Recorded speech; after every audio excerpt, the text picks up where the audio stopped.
Fin de l'aventure. Sur le port espagnol, Enzo vagabonda quelque temps, désœuvré. Un rocher creux, en guise de fauteuil, il contemplait cette côte qu'il avait rejetée, lui qui s'était tant dévoué pour elle. Il s'interrogeait aussi sur ce mystérieux bienfaiteur. Était-ce un membre de l'association ?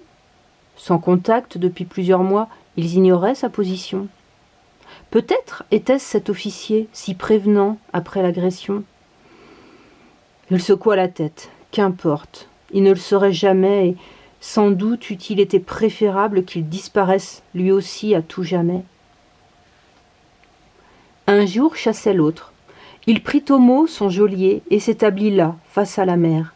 Les mois se succédèrent. Il scrutait inlassablement l'horizon, guettant chaque bateau, animé malgré lui d'un formidable espoir à chaque débarquement, sentiment anéanti par des passagers se raréfiant, le laissant chaque fois plus meurtri. L'attente impitoyable le détruisait de l'intérieur. Le temps se mesurait désormais en années. Il vivait de rien. Les quelques locaux avaient appris à l'accepter. Il était pour eux l'étranger mystérieux qui ne se mêlait jamais, les rencontrant pour échanger quelque nourriture contre les objets de sa fabrication. Sa paillasse aménagée en haut de la falaise, sous quelques arbres protecteurs, il vivait tel un Robinson, concrétisant, image cruelle et ironique, la suggestion de son père, enterrée dans les profondeurs de son esprit. Intrigués par cet homme solitaire, de braves villageois cherchèrent à communiquer. Petit à petit, Enzo s'apprivoisait. Il retrouvait parmi eux la chaleur et l'écoute qui le ramenèrent petit à petit à une vie sociale. Intégré au groupe, il participait désormais aux travaux agricoles de la communauté. Ragaillardi, il redécouvrit le bonheur de se sentir utile. Exploitant son savoir, il équipait, réparait de vieilles installations électriques ou photovoltaïques. La reconnaissance, sa fierté retrouvée, l'homme en lui se réveillait. Durant la 30aine d'années passées là, il vécut en ermite, sans renoncer à son nid, face à la mer, sondant les arrivants. Isolé dans sa bulle, il ignorait les conflits et les désastres mondiaux. Tout d'abord dépendant du pétrole étranger, les États-Unis avaient opté massivement pour le nucléaire, l'éolien, le photovoltaïque, la biomasse, les agrocarburants, défigurant leur immense territoire. Lorsqu'un parc de production n'était plus rentable, les sociétés détentrices abandonnaient le site en l'état pour en construire un plus performant à côté. Le mot d'ordre restait immuable. « Consommez, nos industries en ont besoin. On se charge de vous fournir l'énergie. » Des accidents liés au traitement des déchets radioactifs se multipliaient. Surcoûts de retraitement, négligence, manque d'espace, enfouissement sauvage, évoquant sournoisement les sous-marins nucléaires russes pourrissant en mer Baltique après l'éclatement du bloc soviétique. Cet impérialisme dans un monde en souffrance attisait les tensions, aussi bien à l'étranger que sur le sol américain, où des groupements écologistes extrémistes menaçaient la sécurité nucléaire. Par ailleurs, la liberté de porter des armes conduisait le lit du chaos en gestation. Malgré l'intervention de l'armée pour garantir la sécurité des sites de production énergétique, la centrale de Nixon dans le Nevada s'effondra sur son réacteur, soufflant 75 000 Américains.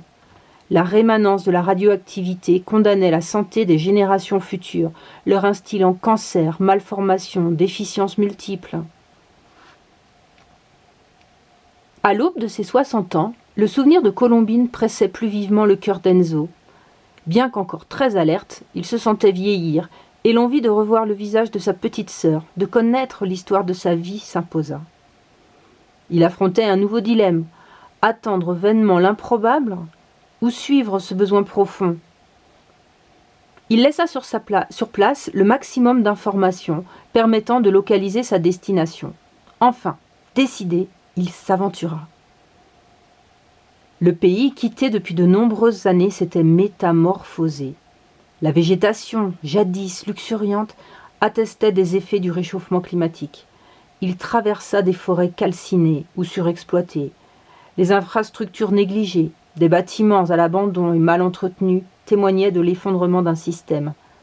L'imprévision d'une société, cautionnée au début du siècle par des pseudo-scientifiques qui jugeaient les politiques environnementales ruineuses, avait précipité les citoyens dans le monde des pénuries, d'inflation, de frustration, de violence, le tout dans l'incompréhension et l'incapacité d'adaptation. Enzo comprit instinctivement qu'il devait contourner les villes, devenues ghettos. Les habitants quémandaient vivres, argent, biens. L'insécurité et la loi du plus fort s'insinuaient au cœur de la fourmilière.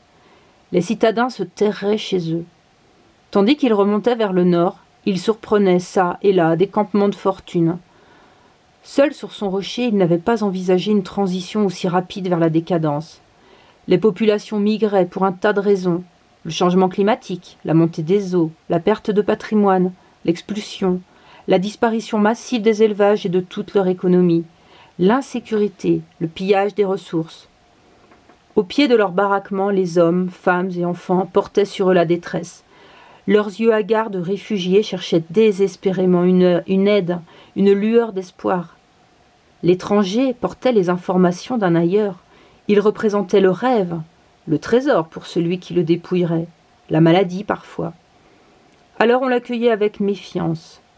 Son âge avancé, son regard franc et lumineux, attirait presque toujours la sympathie, et c'est finalement avec assez de facilité qu'il parcourut la longue distance qui le séparait de sa contrée natale.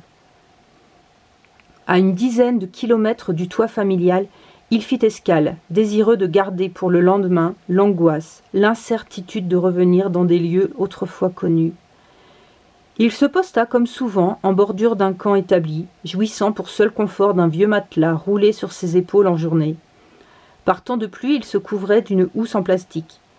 Cette nuit-là, sous un ciel clair, il conserva longtemps les yeux ouverts, dans les étoiles, songeant au passé, aux éclats de rire de Colombine.